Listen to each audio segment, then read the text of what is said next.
अरे भाई, आप ये सवाल मुख्यमंत्री से पूछिए, आप ये सवाल शरद पवार साहब से पूछिए। आप बताइए ना कि आप क्या करने वाले हैं। मैं मुख्यमंत्री हूं क्या? जिस दिन इम्तियाज जलील मुख्यमंत्री बन जाएंगे हम बता देंगे आपको, क्या को अल्टीमेटम दिया तो क्या करते हम। ये तो सरकार को बताना है ना। लेकिन जानबूझकर ये महाराष्ट्र के गृह मंत्रालय और एनसीपी पार्टी की तरफ से ऊपर से आदेश आया है कि ये सांस्कृतिक मंडल के ऊपर है तो ये जगह दी जाए करके। अगर शहर में ये जानते हुए कि ईद का माहौल है, इतने सारे लोग बाजारों के अंदर है, तो क्या अजीत पवार मेरे से पूछ के गए थे वोट लेने? अगर उनकी बात सच है, मैं चैलेंज कर रहा हूं उनको, अजीत पवार मेरे से पूछे गए थे क्या फडणवीस को तू बन जा मैं बन जाऊं? तू दोनों जो शादी कर लिए थे थोड़े दिन के लिए, मैं आ रहा हूं बोले तो इनको रात में नींद खराब हो जाती है। तो वो करते बोलते, अरे तुम सरकार में है, आप क्या कर रहे? क्या नाम है? मेरे बाप का नाम ओवैसी है, अब्बा का नाम ओवैसी है। अब संजय राउत ऐसा क्यों बोल रहे मेरे को नहीं मालूम, उनको नहीं बोलना चाहिए। वो भाई भाई का झगड़ा है ना, तुम बिठा के मिला दो उन लोगों को। अरे ओवैसी ये सब क्या तुम क्या जो तुम बीजेपी के साथ इतने साल जो हनीमून मनाए वो क्या था? मोदी को वोट दो बोले आप 2014 में 19 में, वो क्या था? हमारे जो पूरा एडिफिस है वो हमारी लोकतंत्र का, वो कमजोर पड़ रहा है। सर, ये बीजेपी की तो बात आपने कही, कल भी हमने आपका एक वीडियो देखा था भाषण करते वक्त, जिस तरह की स्थिति है आपके आंखों से आंसू झलक आए थे, उससे बात आप बता ही रहे। लेकिन ये जो राज ठाकरे की खासतौर से राजनीति महाराष्ट्र में देखने को मिल रही है, इसको आप कैसे देखते हैं? क्या है दो भाइयों का झगड़ा है वो।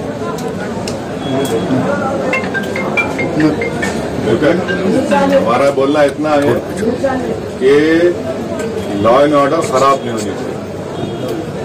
लॉ एंड ऑर्डर सुप्रीम है, पीस को हमेशा बरकरार रखना चाहिए और इसकी जिम्मेदारी पीस को मेंटेन करने की ये 1 in 3 सरकार जो है इनकी जिम्मेदारी है और पुलिस की भी जिम्मेदारी है, हमारी भी जिम्मेदारी है और जनता की भी जिम्मेदारी है। मगर प्राइमरी जिम्मेदारी जो है वो यहाँ की सरकार की है, वो महाराष्ट्र के पीस को मजबूत रखे, उसको बरकरार रखे।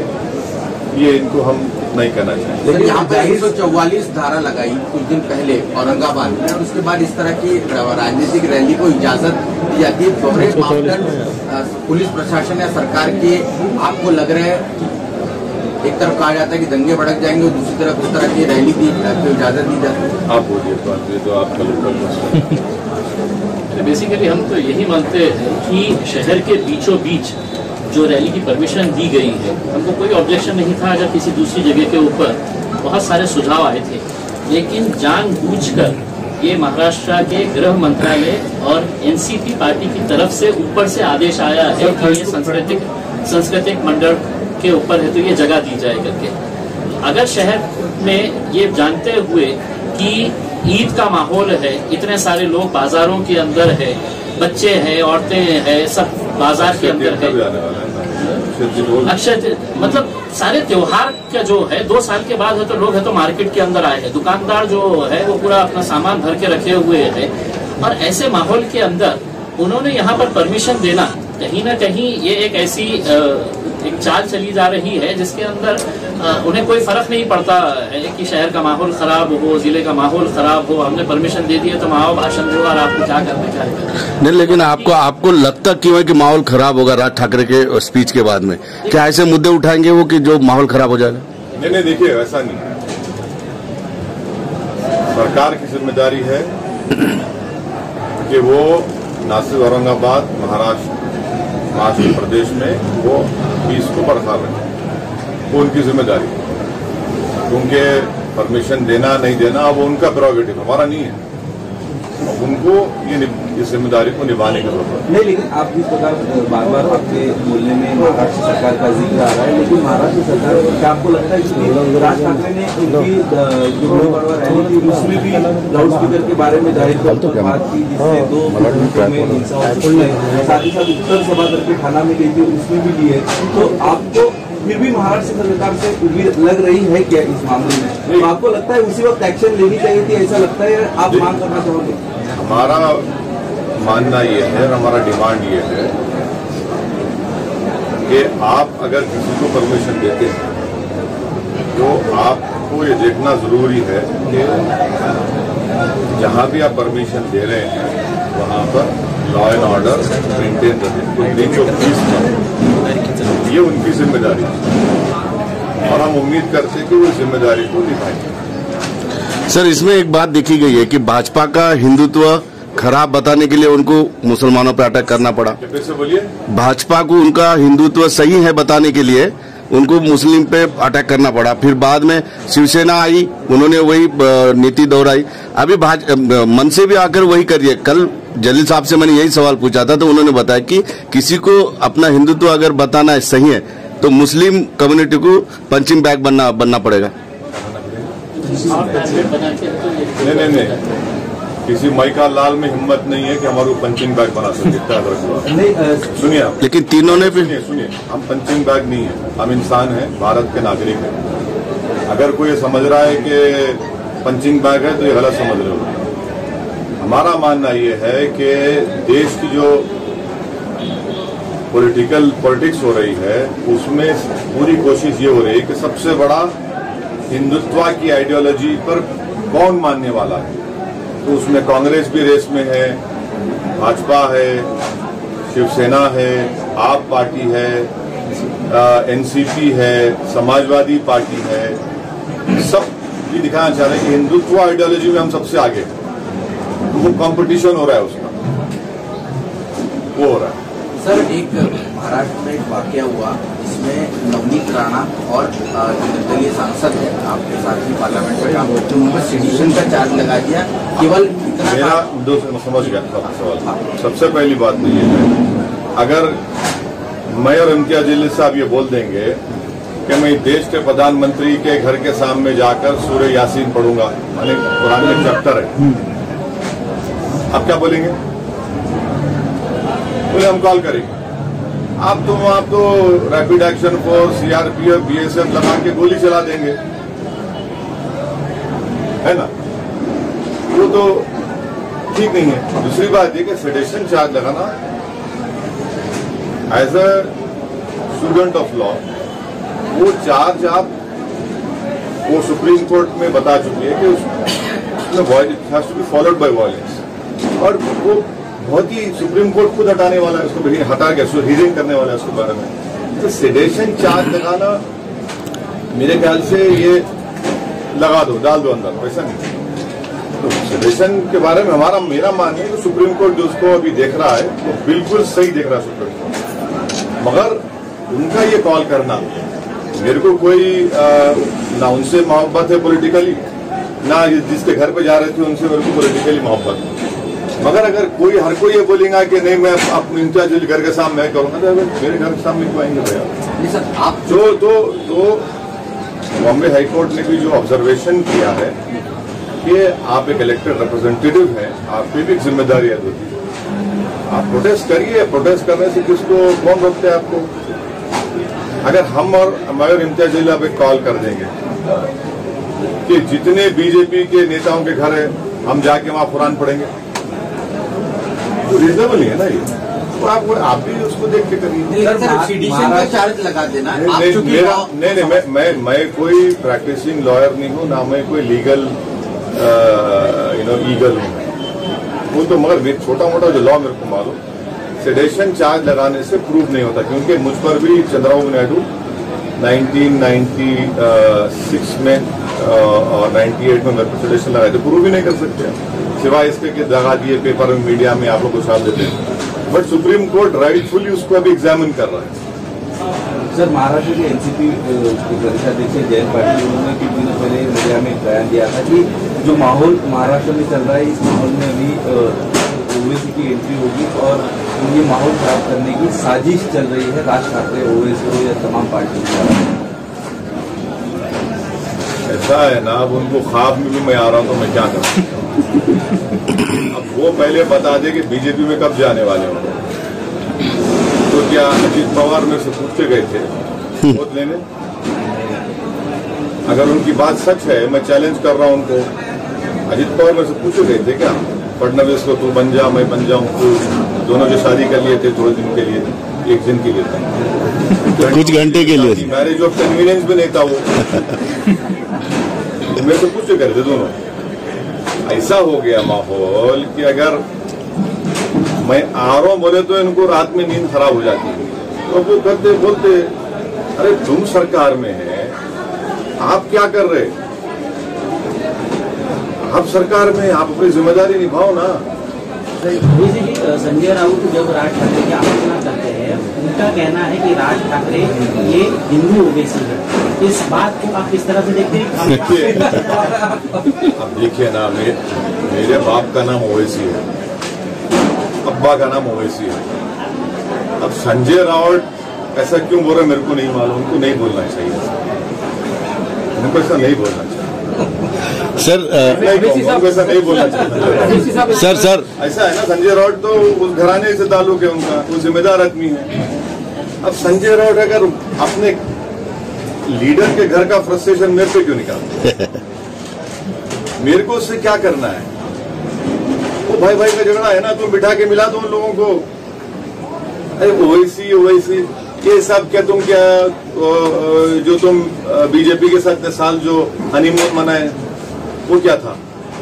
मोदी को वोट दो बोले आप 2014 में 19 में, वो क्या था? तुम तो 370 पे साथ दिए। तो ये बकवास है, और क्या है? सर राज ठाकरे ने तो लाउड स्पीकर हटाने का मुद्दा है, आपका उस पर क्या व्यू है? देखिए हमारा मानना ये है कि ये सब इसलिए किया जा रहा है क्योंकि एक माहौल जो मुसलमानों के खिलाफ हेट का बन रहा है उसी का हिस्सा है। सर लेकिन 3 तारीख को अल्टीमेटम दिया है राज ठाकरे ने। अरे भाई आप ये सवाल मुख्यमंत्री से पूछिए, आप ये सवाल शरद पवार साहब से पूछिए। आप बताइए ना कि आप क्या करने वाले हैं। मैं मुख्यमंत्री हूं क्या? जिस दिन इम्तियाज जलील मुख्यमंत्री बन जाएंगे हम बता देंगे आपको क्या को अल्टीमेटम दिया तो क्या करते हम। ये तो सरकार को बताना है ना। लेकिन आपके कार्यकर्ताओं को आप क्या कहेंगे कि हर हनुमान चालीसा बजाई जाती है? सभी देखिए एक बात है, हम पीस और अमन को मजबूत करोगे, मगर आप ऐसा बोल रहे हैं हम पंचिंग बैग नहीं है, हम पंचिंग बैग नहीं है। सर बात मुसलमानों की सॉफ्ट कॉर्नर करने की हो रही है। हाँ बात मुसलमानों की सॉफ्ट कॉर्नर हम बता दें, सॉफ्ट टारगेट किया जा रहा है। इस बीच में बीजेपी ने एक और एलिगेशन लगाया है कि जो गोरखपुर कांड में जो आवासी हैं वो आईएसआईएस के लोगों से सोशल मीडिया के जरिए बातचीत करते थे और कई सारे ऐसे प्लान्स को भी वो ऑनलाइन सर्च करते थे। ये भी मुसलमान अब्बासी भी एक मुसलमान व्यक्ति ही है, वो आईएसआईएस से कनेक्टेड था। एक बार दोबारा आज आपको मालूम आज क्या हुआ? कल अयोध्या में क्या हुआ? मुसलमानों की नमाज की टोपी पहनकर मुसलमानों की ही मस्जिद में ले जाकर सुअर का गोश्त फेंके और पकड़े गए। कौन था वो? बजरंग दल के ऑर्गेनाइजेशन से था। कौन थे भाई ये लोग? जहां तक सवाल टेररिज्म का है तो फिर ये इखलाफ को, पीलू खान को, अकबर को मारने वाले कौन है भाई? और तीसरी बात यह है कि आप पूरी तहकीकात करिए। हम तो हर किस्म के वायलेंस को, टेररिज्म को कंडेम करते हैं। आज ही बेंगलुरु में कर्नाटका में एक साहब जो है मस्जिद में चले गए कल, जहां पर लेडीज मुस्लिम नमाज पढ़ रही थी, कपड़े उतार दिए उनके सामने रखे और गाली देना शुरू कर दिया। कौन है ये लोग? फिर रेडिकलाइज कौन कर रहा है इनको? मैं शुरू से कह रहा हूं रेडिकलाइजेशन हो रहा है। और मैं जब मेरे पे जो गोली चली, मेरी गाड़ी में गोली चली, तो मैं किसी समाज को ब्लेम नहीं किया। मैं बोला वो रेडिकलाइज क्यों हुआ? आप रेडिकलाइजेशन पे रोको ना, उसको रोक लगाइए रेडिकलाइजेशन पे। रेडिकलाइजर कोई भी हो रहा है तो रोक लगाइए। क्यों हो रहा है उसके आपको मालूम। मगर आप तो खामोश बैठे हुए हैं। सर 2019 में लोकसभा चुनाव में लड़ते हुए इस प्रकार ने राज ठाकरे ने एक अलग अंदाज में मोदी के खिलाफ प्रचार किया था और अभी हालात ऐसे हैं कि नहीं मगर बी टीम में उनको भी बी टीम कहा जा रहा है ना, हम पूरा डील हम कर लेते। नहीं उनको अब आप देखो, अरे हम लड़के शिवसेना को हराए, हाँ वो तकलीफ है संजय राउत को कि औरंगाबाद की हिंदू मुस्लिम दलित जनता ने शिवसेना को हरा दिया, तो वो गुस्सा मेरे पे कभी कभी निकाल लेते। सर आखिरी सवाल मेरा ये है, मेरी तरफ से आखिरी सवाल ये है कि फिर एक बार कल की सभा में हो सकता है कि औरंगाबाद का नाम संभाजी नगर किया जाए, इस मांग को आगे बढ़ाते हुए सरकार पर दबाव बनाएंगे। सर आपकी और सर की दोनों की प्रतिक्रिया बोलते यार क्या तुम इम्पोर्टेंस दे रहे थे लोगों को, आप लोग खामखा धूप में। एक बात सुनिए क्यों इतना धूप में टाइम खराब कर रहे हैं?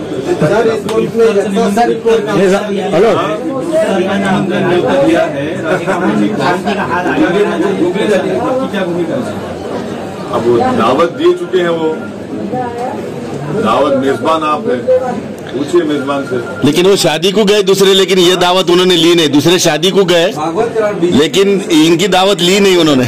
शादी के लिए जाने को अच्छा है भाई, अच्छा नहीं आए तो अच्छा। हाँ ऐसा है ना, वो आप ही की बिरादरी से आए तो उनको गोली डालना अच्छा आता। मुल्क में यक्सा सिविल कोड नाफिज करने की बात है। देखिए एक बात सुनिए, यक्सा सिविल कोड को इस देश की जरूरत नहीं है। हमको आप ये बताइए, आज बीजेपी अमित शाह साहब ये सब बोल रहे हैं, आपको मालूम गोवा में जो सिविल कोड है, कैसा सिविल कोड है? अगर गोवा में कोई हमारा हिंदू भाई शादी करता है और उसकी वाइफ की उम्र 25 और 30 साल की हो जाती है, उसको बेटा नहीं हुआ तो सेकेंड मैरिज कर सकता है वो। अब इस पर क्या बोलेंगे बीजेपी वाले? सरकार आपकी है वहां पर। कॉन्स्टिट्यूशन में पार्ट 4 है डायरेक्टिव प्रिंसिपल, उसमें आर्टिकल 47 पढ़ लो आप, प्रोहिबिशन लगाओ अल्कोहल के ऊपर। क्यों नहीं लगाते भैया? डायरेक्टिव प्रिंसिपल में लिखा हुआ है शायद आर्टिकल 38 में कि सबको इनकम जितना हो सके बराबर होनी चाहिए। कहाँ है इनकम? किधर है? देश की 90% दौलत देश के 10-15 पूंजीपति के पास है। फिर उसी से डायरेक्टिव प्रिंसिपल लिखा हुआ है कि इक्विटेबल डिस्ट्रीब्यूशन ऑफ रिसोर्सेज होना चाहिए। अरे कहाँ है भैया, कहाँ हो रहा है? आप सिर्फ इसके अच्छा हमारे को बताइए कि शराब के ऊपर क्यों पाबंदी नहीं याद करते? शराब लगाओ ना पाबंदी, बंद करो शराब। बीजेपी जाना सरकार में आप डायरेक्टिव प्रिंसिपल्स का महात्मा गांधी ने खुद बोला था, जैसा आपने गुजरात में लगाया, चलो वैसा ही थोड़ा बहुत करके लगाओ ना, लगाओ आप जहाँ सरकार में। शराब पे आप नहीं लगाना, बंद नहीं करना चाहते। क्यों बंद नहीं करना चाहते? क्योंकि शाम में 6:30 बजते कि आपको होना, आपको ठंडा होना, आपको नहीं तो आप ढीले पड़ जाते। लगाओ ना, आप लगाओ। वो तो मैं तो उसको गंदी चीज बोलता हूँ। पूरी बुराइयों की जड़ शराब है, जिसकी वजह से भारत में हर साल मेरे ख्याल से 2 या 3 लाख लोग मरते एक्सीडेंट में, आधे ज्यादा तो शराब पी के टक्कर मारते। महिलाओं पर वायलेंस होता, बच्चों पे वायलेंस होता। आप बंद करो ना। आप डायरेक्टिव प्रिंसिपल में लिखा हुआ है, शराब क्यों नहीं बंद करना चाह रही बीजेपी? बंद करो ना, चलो आपके स्टेट में लगा दो, बंद कर दो। आप वहां नहीं बंद करेंगे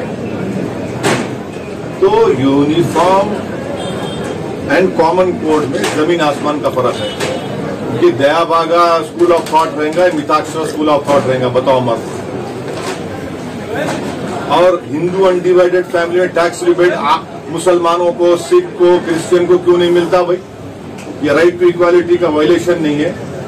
और मेघालय, मिजोरम, नागालैंड में हमने कॉन्स्टिट्यूशन में उनके कल्चर को प्रोटेक्शन करने का वादा किया कॉन्स्टिट्यूशन में, आप उसको निकाल देंगे? हाँ, और मेरा जो कल्चर है तो मुस्लिम, वो आर्टिकल 26 का प्रोटेक्शन है मेरे को।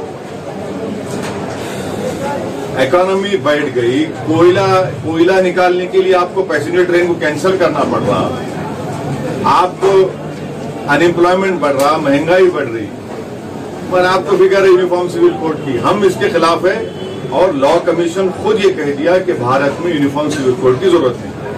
साहब 108 ऑफिसरों ने, रिटायर्ड ऑफिसरों ने पीएम को लेटर दिए, मगर पीएम साहब ने अब तक जवाब दिए नहीं। उसके बारे में आप क्या कहना चाह रहे हैं?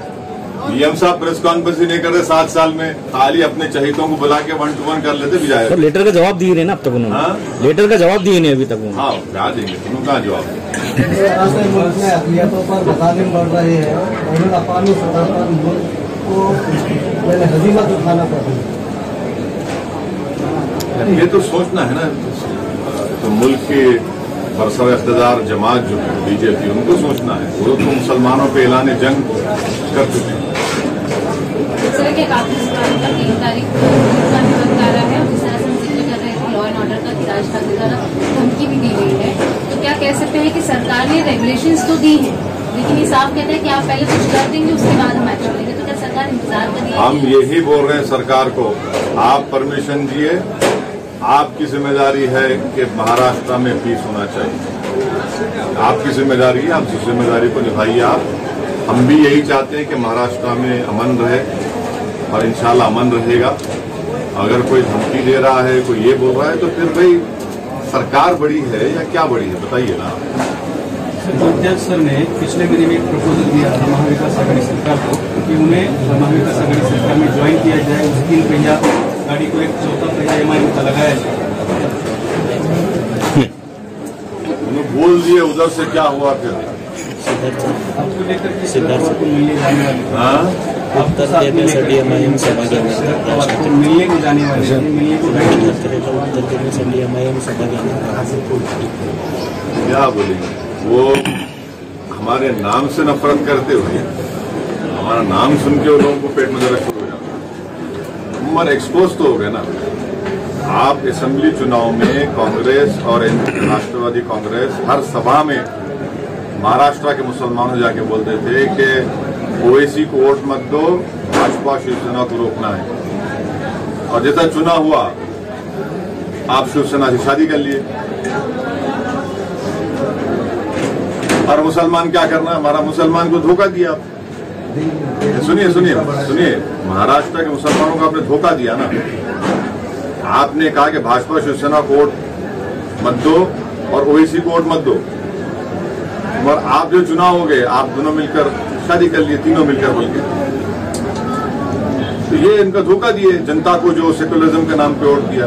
और कैसा बताइए कि असेंबली में खड़े होकर शिवसेना का मुख्यमंत्री बोलता है कि हमने बाबरी मस्जिद तोड़ा। ये बताइए, शरद पवार साहब और राहुल गांधी, सोनिया गांधी इस पर एग्री करते हैं इस बात को? जो मुख्यमंत्री खड़े होकर बोल रहा है कि हमने बाबरी मस्जिद तोड़ा, आप उसके साथ बैठे हुए सरकार में और आप उंगलियां मेरे तक उठाते, किस वजह है? कौन दिया अख्तियार आपको मेरे को उंगलियां उठाने का?